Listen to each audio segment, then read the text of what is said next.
Welcome, everybody. I'm Beth Shero. I'm the CEO and co-founder of Shero Commerce. Welcome to the Shero Live today. We have a very exciting topic where we're going to talk about how AI can help you win for Black Friday and Cyber Monday. So we're getting into the holiday season very soon here. Can't believe it's Halloween tomorrow already.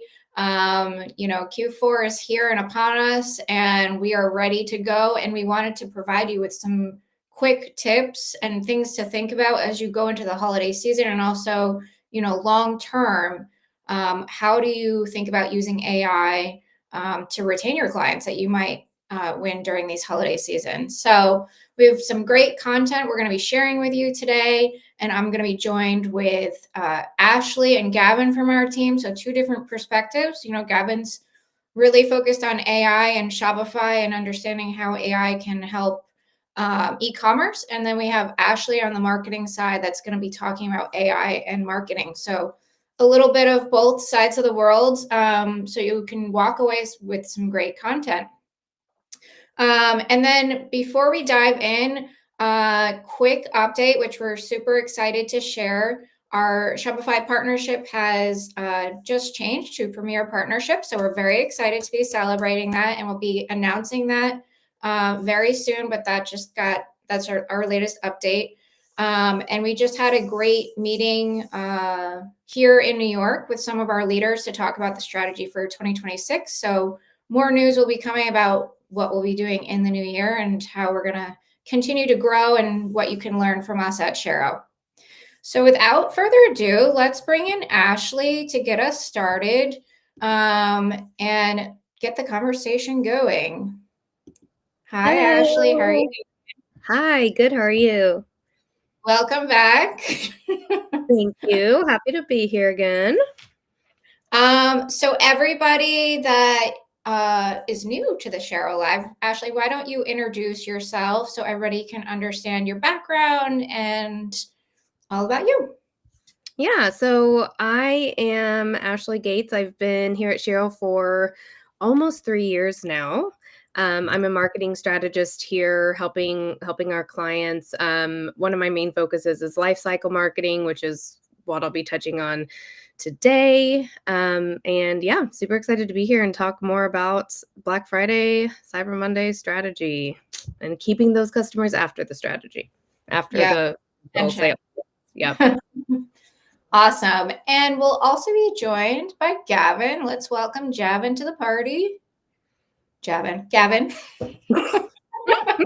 Sorry, Hi Gavin. guys. Hey, Javin. Hi guys. Are you well? Welcome, welcome.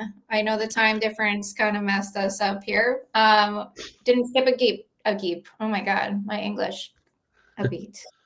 Gavin, please introduce yourself. Hi. Yeah. For those of you who don't know, I'm Gavin McHugh. I'm director of Shopify practice here at Shero. I help around all our Shopify implementations, but lately I kind of predominantly work around AI, how that can help, and that's what we're going to be getting a little bit into today. So it's great to be here. Amazing. Okay, so we prepared some slides to help visualize what we're going to be talking about today. So let's bring those up just to get us kind of focused on what it's starting to look like for Black Friday, Cyber Monday. So turning chaos into conversion with AI. So, I mean, I've never actually gone shopping on Black Friday, but this is what it could look like. You might be trying to survive, but online, obviously, it's a very different situation. It's a little more peaceful, and I know that's why we all love shopping online. And Cyber Monday is coming up as well, so this is quickly upon us. And if you haven't already prepared, you definitely have to get in hyper mode to prepare for that. But I know many of you have already prepared, and these tips that we're talking about are really ways to continue to grow and learn about the changes that are happening daily. Like, a lot of these things are changing daily. So we kind of wanted to start with the high level strategy of what does this look like across the funnel, right? So we want to think about how we're converting your visitors, how we're going to protect your revenue and help you retain it. And how can AI help you create content, and what does AI in the future look like? What is it like today? and what do you need to do to prepare for that.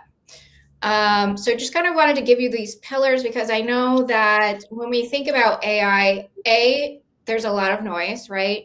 It can be very overwhelming. And sometimes I think when we talk about tools, it's also hard to understand what tool is doing what, because some of them do have some overlap and some have more, strengths in certain areas than others. So just kind of wanted to give some examples of tools that kind of help support some of these focus areas, and what you should expect to get out of it. So we're going to be, as we talk today about AI, these are kind of the pillars we're reflecting on. So all about conversion, support, retention that Ashley's going to highlight. And then Gavin's got some great content around just how AI can help you generate content in the future.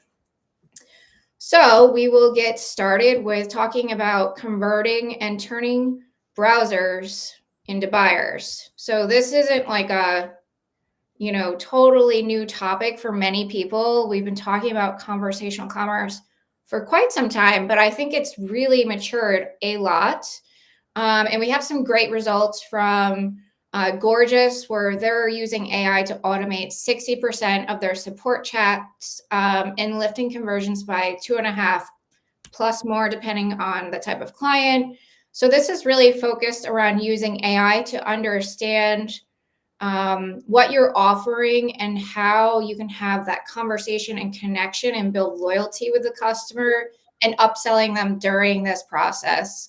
And later on, we're going to kind of talk about more from like a customer service standpoint, but this personalized approach and use of AI, I think is very effective, very approachable, very easy to get set up and running. And like a very simple, quick win if you don't have a tool like this already, to be able to make it a little bit easier for your customer service and help upsell customers as you go. So there's a great way to convert and improve conversion. And there's a lot of different tools like this, but we love Gorgeous, and I think they do an excellent job at this. So just kind of wanted to highlight that one. And then, oops, sorry, the slide's a little tricky. Okay, and then the second thing you want to think about as you're going into Black Friday and Cyber Monday, obviously, Ashley's going to talk about the marketing side of how you're bringing customers in, but like, how do you optimize that traffic and increase conversion? So there's so many conversion tools, and little wins can really help you convert and increase that conversion, which obviously, as you have more traffic during this time, is so important. So whatever A/B testing tool you have, you definitely want to make sure that at the very least that they have AI that can help you with reporting and understanding what's going on. But there are tools that also make recommendations, so that you can get quicker wins and really that AI can start to learn and make better suggestions as it collects more information about what your customers are doing.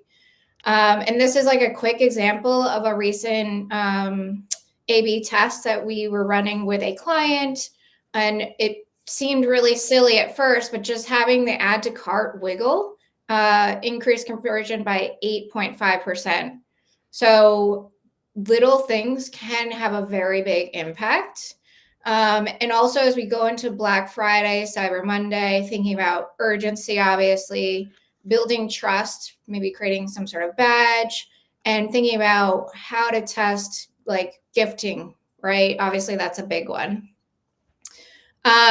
So I do have one more in this section, but I don't know, Ashley or Gavin, do you have anything to add to these, the conversational commerce or A/B testing before I go into the next topic here? I think around conversational commerce was probably the first instance of AI kind of having any influence on e-com. It was the obvious choice that it can help with customer support.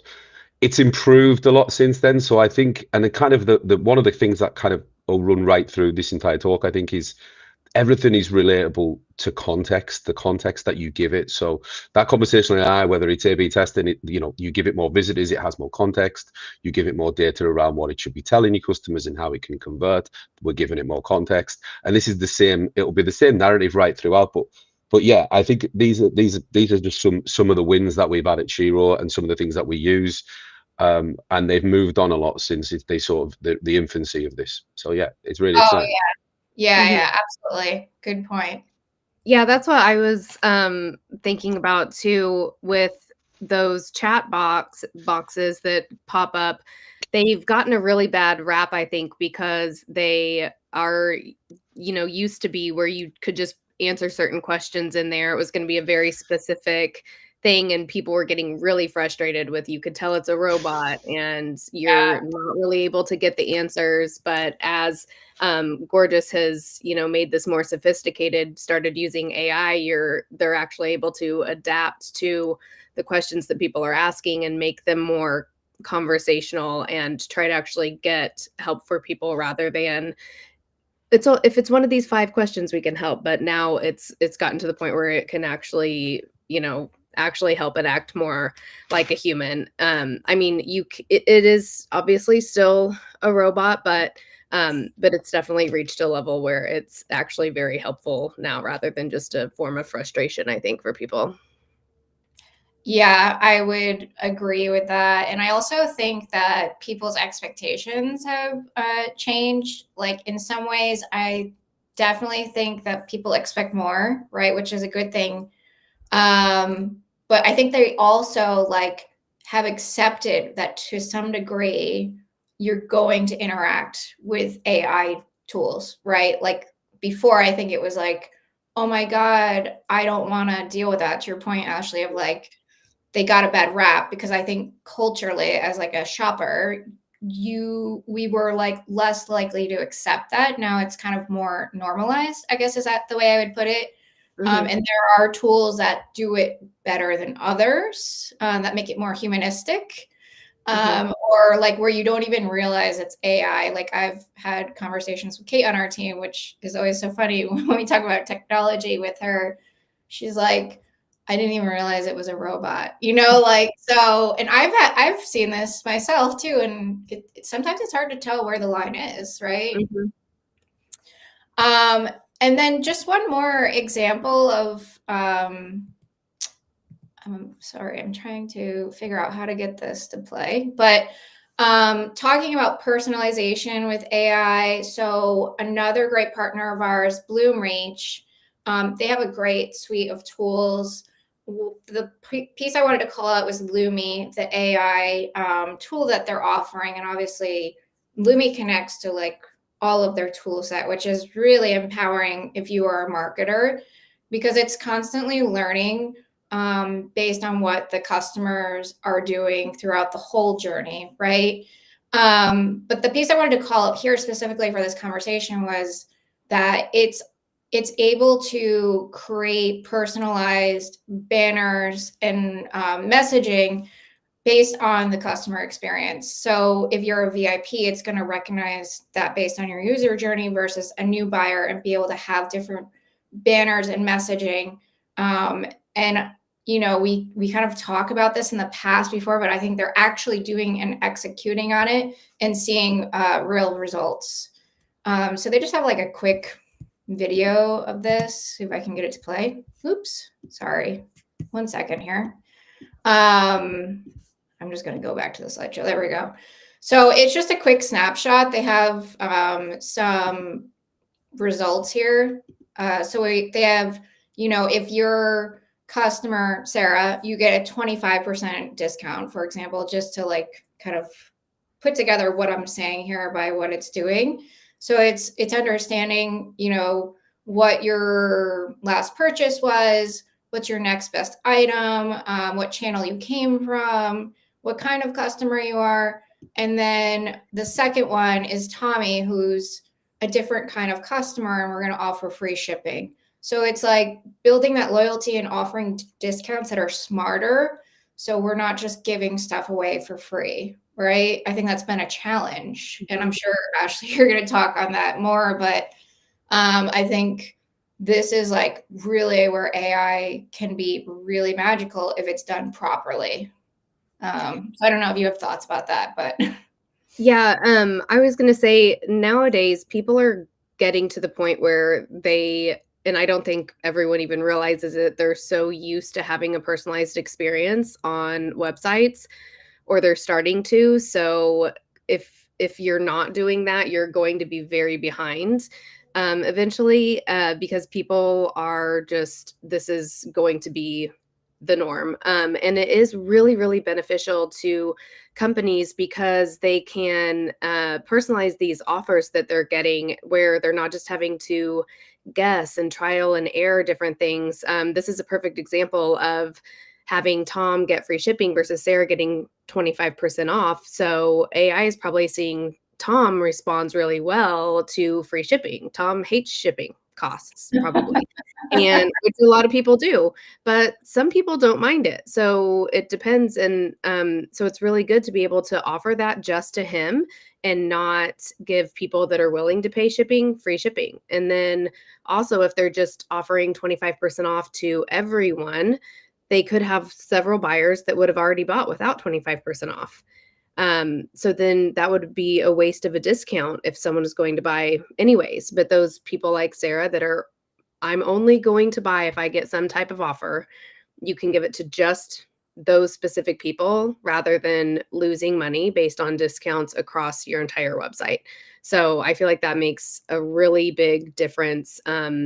Not in just in personalization, you're always getting the offer that resonates with you, but it also really helps the profit margins on the companies as well, where you're not having to give just offer after offer all the time. Yeah, Yeah, I because it's think took away. Go ahead, Gavin. I think on that point, Beth, guys, as well, and this is a little bit from the marketing deviation of this, but we're seeing this more in AI tools now. This is mainly from the tech stack standpoint of AI. Is traditionally in tech stacks, everybody would be very, very linear. They would be an upsell app, they would be a personalization app, they would be a conversational app. And what you're finding with AI now is those lanes that were traditionally set are now kind of been blurred. You are now finding that the tracking app and the attribution app is now the upsell app, and it's now part of the conversational app. And we will see that more across all tools, I think, across AI, because it allows that to happen much more freely. So this is, from a marketing standpoint, these features are amazing. But it's made, if you kind of look at it from a tech stack standpoint, you'll find tools that simply offered one particular service, i.e., let's have a conversation, or let's do an upsell, or let's do a cross sell. And they kind of do it all encompassing now. AI is letting it happen. Yeah. Oh, we have a question. Well said. I agree with that, Gavin. It's so much is evolving and changing, so it's good to note that. So let's see. The question is, with AI agents starting to browse and even buy for customers, what should brands be doing now to prepare for the shift towards agentic commerce? Ooh, I'm sure you're going to talk more about this later, Gavin, but what are your thoughts on that one? Yeah, I have quite a lot of thoughts on this one. Again, I have a lot. I could talk about this for a while, but I think the actual core part. See, AI, like at its core, and I mean this like just generally, it's really a predictive engine. It predicts what it can do next, and current models are up to like the levels of PhD students, right? So they're really smart, but it's like dealing with a PhD student who's three. So a PhD student who's got the intelligence of being a PhD student, but doesn't understand any context of the world. So the part that really matters is that you have to give the context in every single circumstance of touching AI. So you can, really the less smart part of AI is often the human, because they haven't given it the context that it needs. That is more often the case. It's not necessarily the model. What I would say, how can you prepare, is start getting your context together, fundamentally data, but really get your context together of what your brand stands for, what that looks like, what your product data looks like, what your customer data looks like. So that's kind of my take, I think, generally. Mm-hmm. This is why content SEO is so important as well, because as these bots are shopping for people, that's what they're going to be looking at, those keywords and everything, where someone says, find me a brown sweater. If you don't have those certain words, they're not going to be able to find it. So some of those, titles, categories, things you're putting on your website is a really important piece as we start getting moving into having those agent shoppers. Yeah, and I think it helps also to think about, as you're thinking about that content, like how to build trust. What else do you need to build that trust? Like reviews are always a big thing. But thinking about auditing your policies, right, to make sure they're super clear. And I think also like thinking about shipping, right? Like as we think about someone going to shop for you, if I was a human being shopping for someone, I'm going to go to the place not only that gives me the best product, but that makes it easiest for me. So I'm just like translating if I was an AI agent, but as a human, let's say. So I'm thinking about like, how am I going to get it the quickest? How am I going to get it the cheapest, maybe in some cases, right? How is the checkout experience? Is it easy for me to find stuff? So I think those experiences as well maybe still will impact that. What do you think about that, Kevin? Do you Yeah, agree I with think yeah, that? I Like, 100%, I you 100% agree. I 100% agree. I think around that point is I'm not your like traditional shopper. Like I don't shop for convenience. Like I don't shop for pleasure ever, right? I shop for like function. I need a problem solved, fix my problem. And often that problem is I need it by a certain date or I need it to provide a certain function. And there's very different, my wife shops very differently to how I shop. She shops for pleasure. She'll know? browse, she wants to see what it looks like, she wants the brand journey, she wants to buy into the product. Completely different element to the way that I look at how I buy online. I look for a feature and I need it on a certain time. So you have to kind of get your head into that mindset of how people are looking at it and the questions and the answers that they'll need answered around that. But I 100% agree. It isn't just about the product. Yeah, awesome. Well, we're gonna come back to this at the end, so everybody stay tuned. More to come. Okay, so let's switch gears now and go to the next piece of our strategy to think about how we're protecting ourselves. That can be as simple as like, how do we improve customer support so your customer service team isn't so bogged down, or how do we automate it? How to minimize those customer support issues, and thinking about returns, right? Because it can be amazing if you sold a bunch of things, but then in January you get all these returns. Like that's not fun for anybody. So again, just kind of coming back to Gorgeous because they really shine here.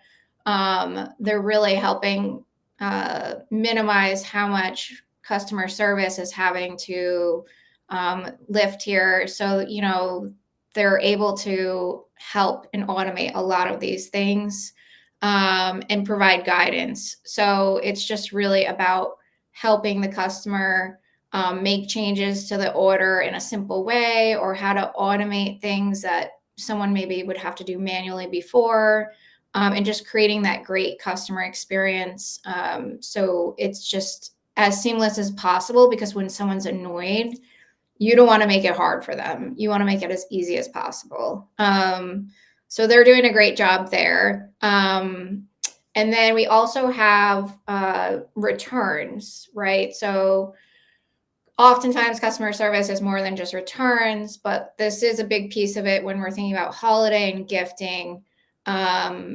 So Loop is a great tool that uses AI to help predict why people are going through the exchange process, and can help minimize by offering different suggestions. So they're able to retain revenue basically that you might lose, right, by offering exchanges instead of a full refund, or just thinking about things in a different way than maybe your customer service might be thinking of it. Because I know in the past, when there's friction with customer service, it's like, we'll just give the customer what they want instead of being proactive and thinking about, well, how can I retain them? How can I make them have a better experience and get them to come back again, when we're thinking about returns and customer service. So these are two big topics that we could probably have a whole conversation about, but I just wanted to call them out because Gorgeous and Loop are a great tool set that you can have in your back pocket for this upcoming season. And they're pretty easy to integrate with Shopify. I don't know, Gavin or Ashley, any experience or thought on these topics, or anything else that maybe you want to highlight about protecting your profit margin? Yeah, I think returns is something that is such an important part of a customer experience, and it's not a big focus a lot of times. Yeah. But nowadays, with so much online ordering, people are expecting to be able to return or exchange really easily and quickly. So having a poor experience there can make a customer never return to you so fast. So making that True. easy where they can figure out how to return something really easily, and not have to worry about, am I going to be able to return this? Can I exchange it quickly?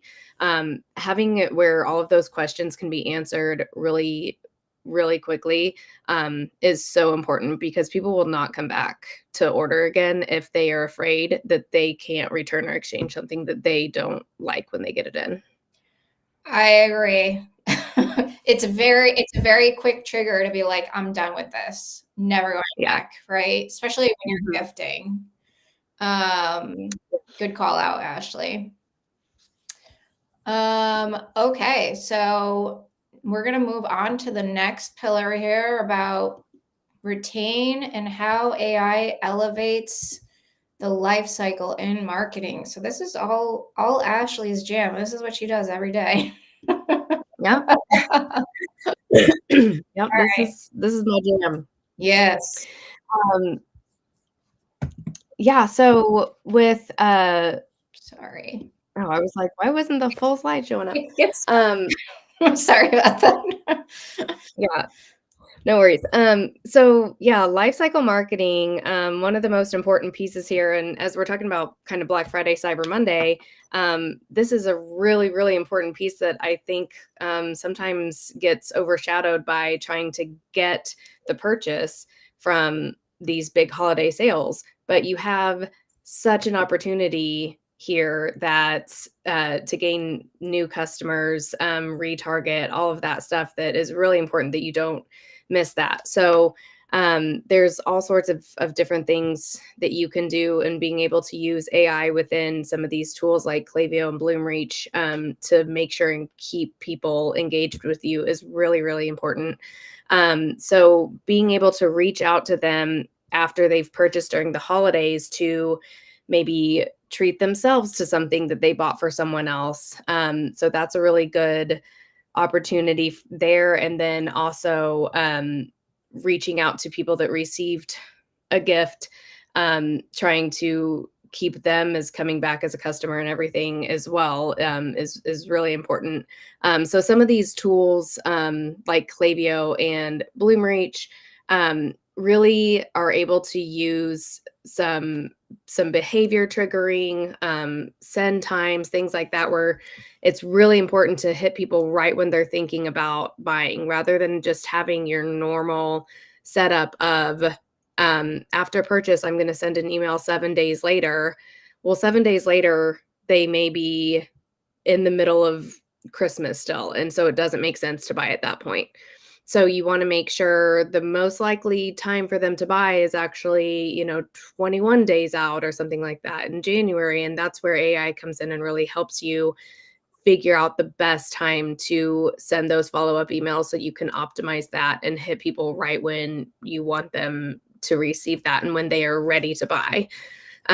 So Klaviyo has their predictive analytics has come really far, where they can be able to see past behavior of people. What did they do? When did you have people buying the most last year? And let's target them at the same time this year, because we know that's when they're going to be ready to buy. Sending out those communications when someone's not ready to buy is, useless. So really making sure you're getting them at the right time is really important. So using that predictive analytics, the send time optimizations that they have, is a really good option there. And then also the A/B testing that they have, going in there, they've added in a lot of AI there, where when you're setting up your A/B tests, you don't have to think as much about what you need to test. They provide you some different options that you can put in there that make it a lot easier for you. They start learning what subject lines help your open rates the most, and then they'll suggest that and start um, automatically optimizing those to help improve based on your customer behavior, based on what resonates with them the most. So that's another really valuable tool to use in your life cycle marketing. You can go to the next slide. And then, this is so important. If you're not personalizing, we talked about this at the beginning, but again, if you're not personalizing everything on your website and also in communications, it's customers are just, it's not going to work because they are getting so used to having a personalized experience. So being able to bring in the items, that they've viewed on your website, the categories at least that they've viewed on your website, bringing that into the communications you're sending out is so incredibly important. I see a lot of times where, something like this example that's here, if you're selling women's and men's clothing and you have a man that's shopping on your website and then you're sending him this women's clothing, they're gonna be like, this isn't for me, I don't think. So personalizing that experience across the board is so extremely important, making sure you're actually serving them the products that they were interested in rather than it being completely irrelevant is so important. All of your imagery on your communications and everything needs to be targeted more to the person that you're selling to.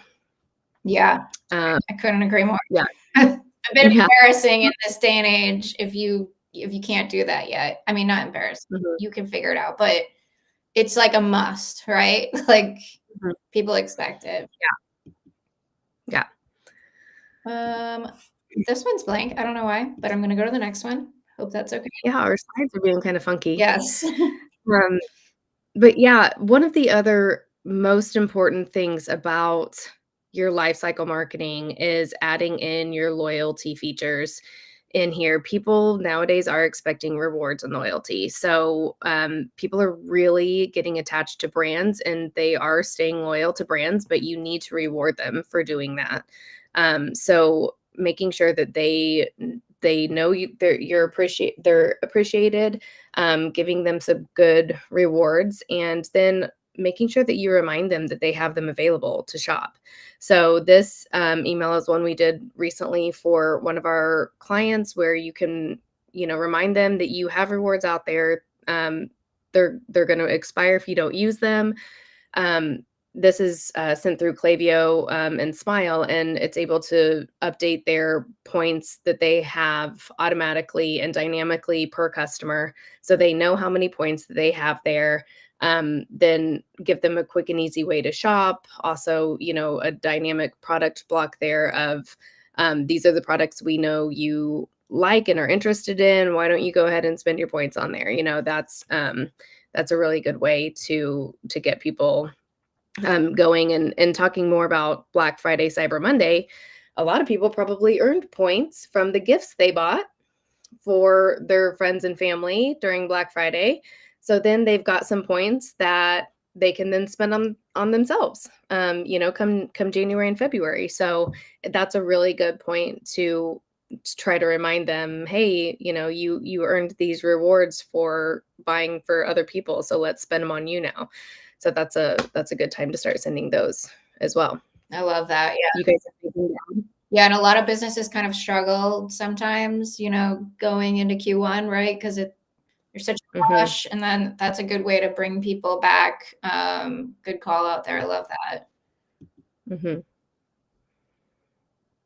And then this is just kind of added in here, kind of as, your omni-channel marketing and how important that is as well. Having, all of these different tools connected in with that layer of personalization. So they're shopping on your website, you're sending them communications through your email platforms and personalizing those products and everything too, but then also adding another layer of personalization in on any ads that you're sending, whether it's through Google or, Meta ads, making sure that those are retargeting the products that they were already looking at. So they're seeing that those same products that are personalized for them, the same messaging that they get across the board as well.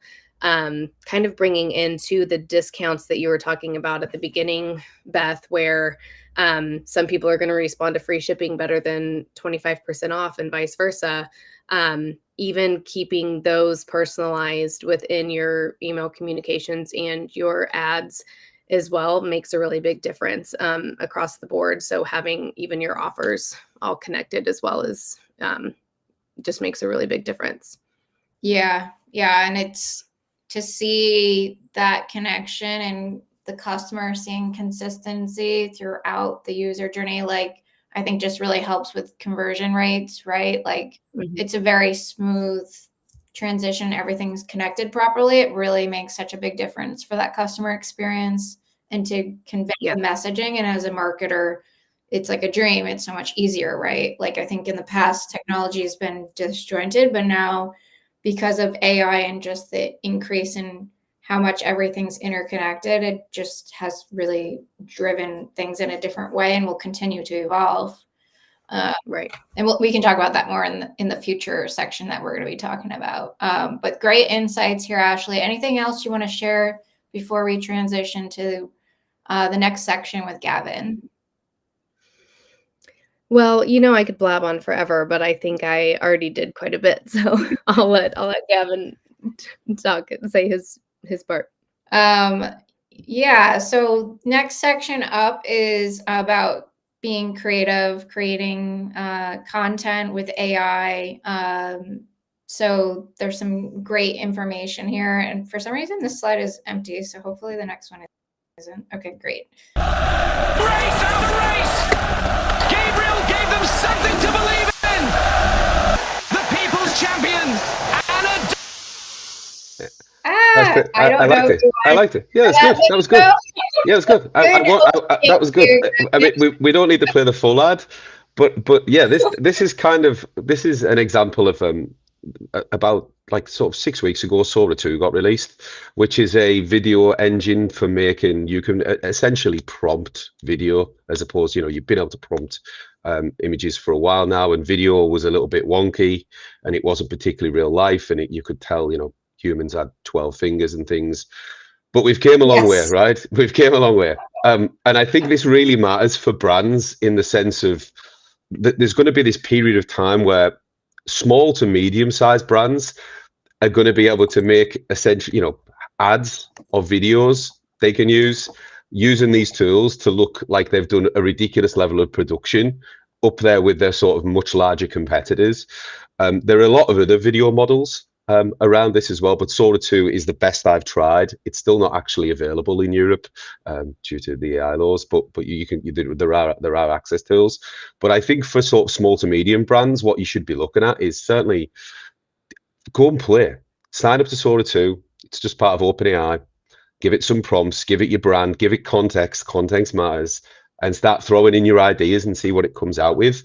I think for probably, a couple of $100, you could potentially get a video that looked, that it cost tens of thousands of dollars, and then you could use that video across ads platforms or on a website.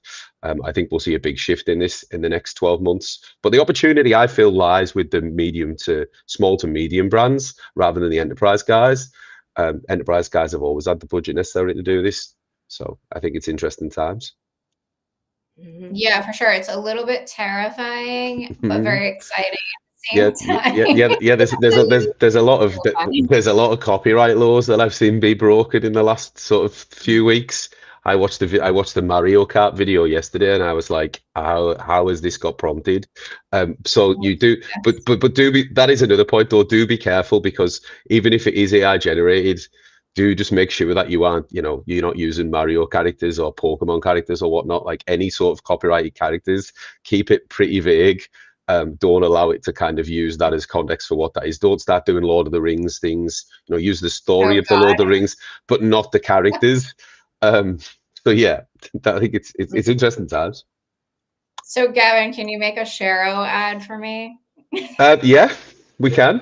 We can definitely make a Shero ad. I'm gonna need you to do that so we can see what. Yeah, I'm really curious. That should be the follow-up. We'll just this is a story about this particular video was one that was shared by OpenAI when they launched Sora 2, and it's a little mini 2-minute advertisement about a duck who wins a Formula One race and how they celebrate it happening. But it's purely to demonstrate that that obviously cannot happen in real life. And if you wanted to set the production of that to happen, you're going to have to hire a Yeah. racetrack, hire a car, create a duck. You know, there's a whole host of things. You know, this 2-minute video in real world and not with AI would cost hundreds of thousands of dollars. But with AI, this would cost hundreds of dollars. So Yeah. obviously with the right context.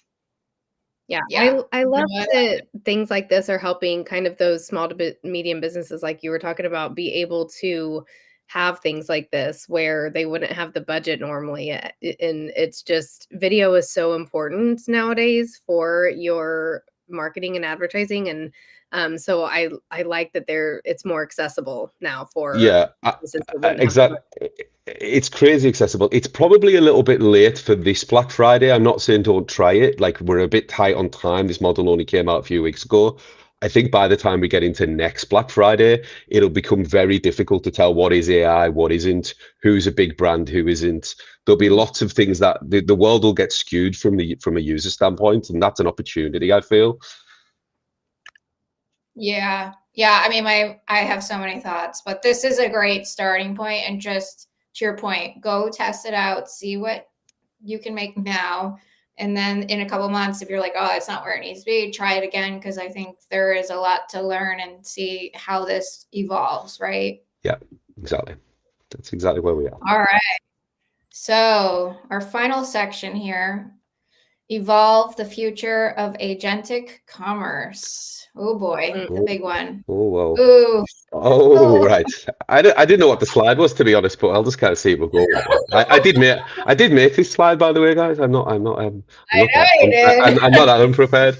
Yeah. So agentic shopping is about to be is about to be pretty huge, and essentially agentic shopping is, just for anyone who doesn't know, is where the browser finds products on your behalf, and rather than use Google and then go to a website and you find a product, the LLM, or the answer engine as they're known these days, is essentially finding the products on your behalf and showing you those products with it inside of the answer engine.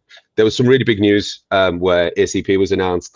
There are other models. Google's got their own model. ACP is a little bit closed because it's directly between OpenAI and Stripe. It's directly linked into Shopify right now and lots of other platforms, including Etsy. But essentially, the way this works is somebody types in that they're looking for a particular product, and the LLM essentially would search through the data that it has and try to solve the problem that you've given it. Now, getting back to Beth's point earlier, it isn't just around, I need a black t-shirt. It's, I need a black t-shirt and I need it to have 5-star reviews and I need it by Friday. That's the type of context that matters. So it's not just, the product isn't the sell. It's like people don't often, the price matters, the delivery time matters, the reviews of the brand matter, the quality of the product matter. There's a lot more that live around that. Refund policy matters. That all these things play into the idea of what converts a shopper. And I think the agentic shopping is, it depends on user habits, really. The user habits haven't massively changed right now. It's still not in Europe, so I haven't bought anything using ChatGPT or anything yet. And again, it's a little bit soon for this Black Friday.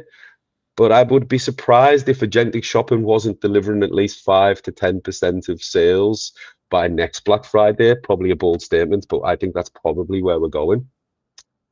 I love your bold statements, Gavin. Yeah, I was going to ask, how do you think this is going to affect the user experience and how we shop? So you just kind of summarized it there, that you don't foresee it hugely impacting yet, but it will. Yeah, right, is what you're saying.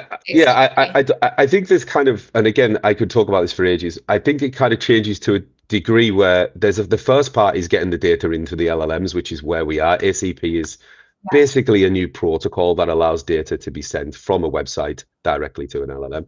But the way I think it's going, Beth, I think websites will end up surfacing directly inside LLMs. I think we'll be there within 3 to 5 years. I think websites themselves will that natively launch along with product data. You can kind of see the moves that some of the big players are doing on this, making web components to allow that to be the case.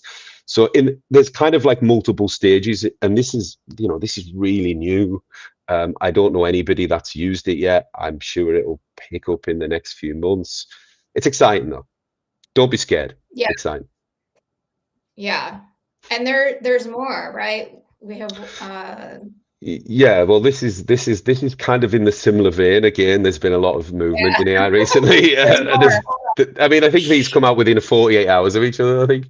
But this is the kind of a few months back, everyone was kind of discussing, is the browser dead and does it really matter? And then everybody started building browsers and purchasing browsers from a high level.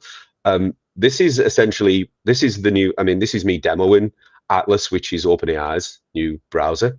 And in this particular demo, I have asked it in a browser to find me undervalued Pokemon cards for my 7-year-old son.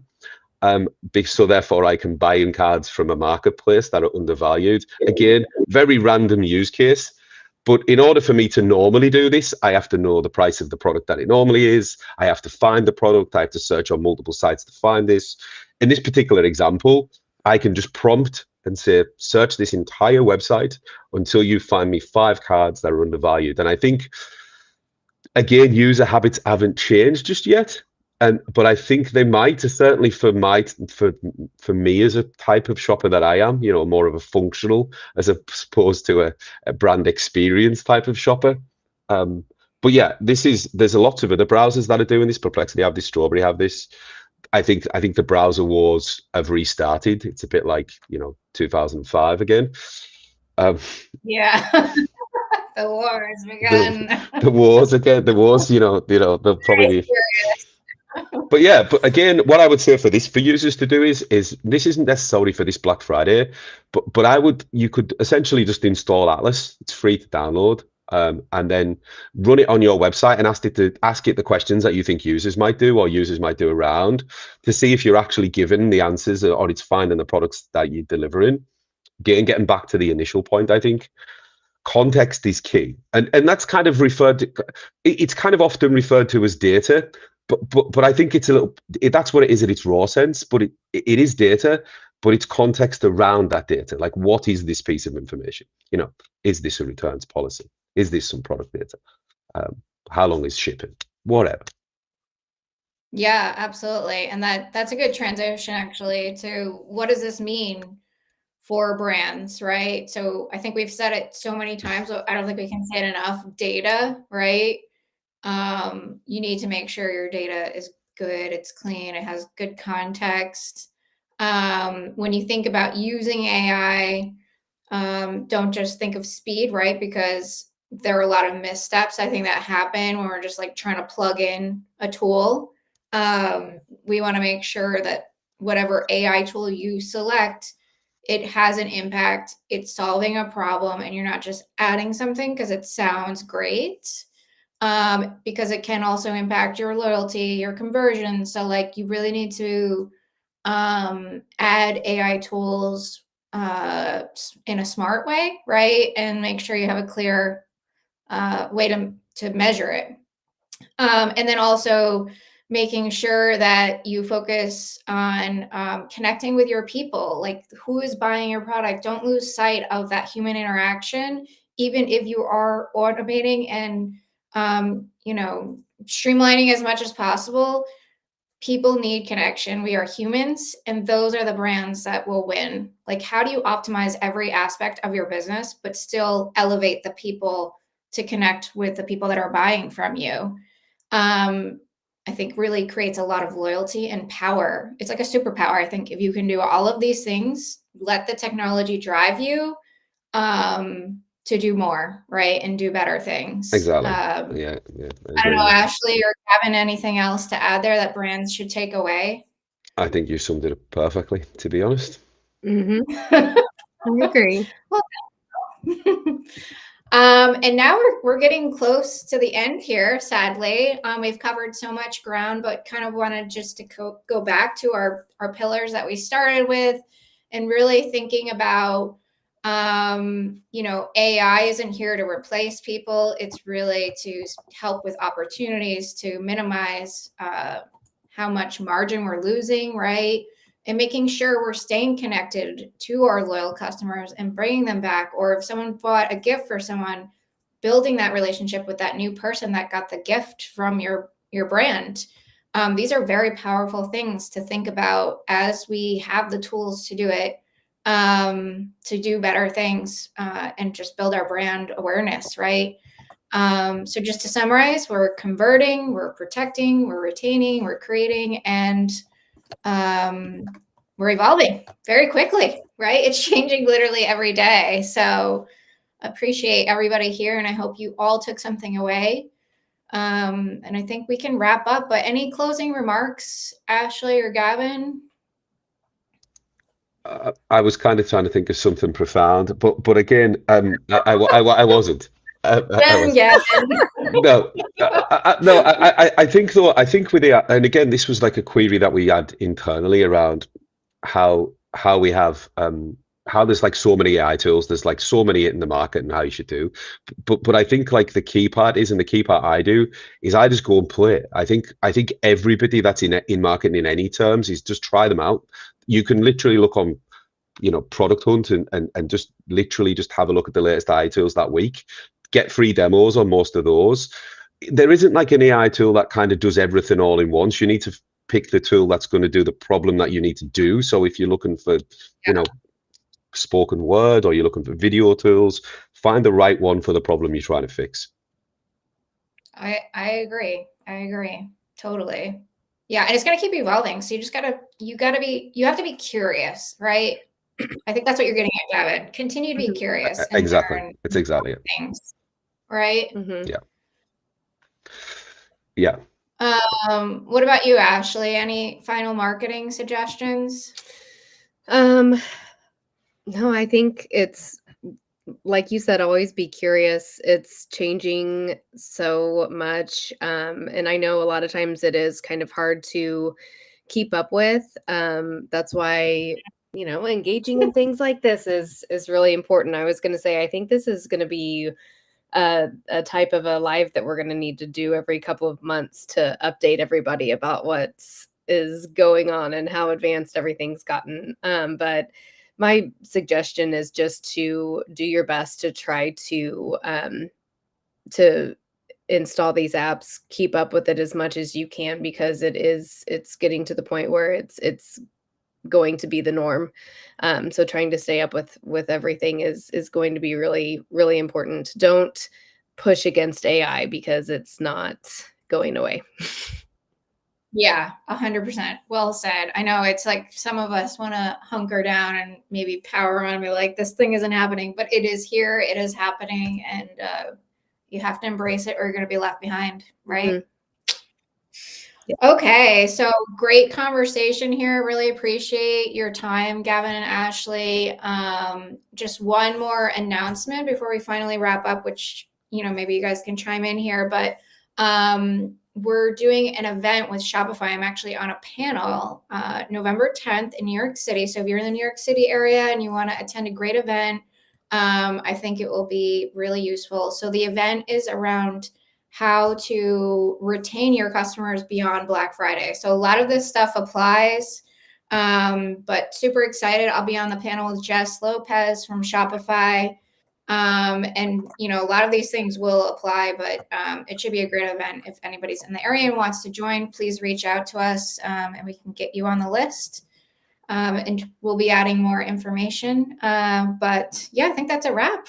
Thank you, everybody. Thank you. Thank you guys. Thank you for having us. Amazing. Yeah, thank you.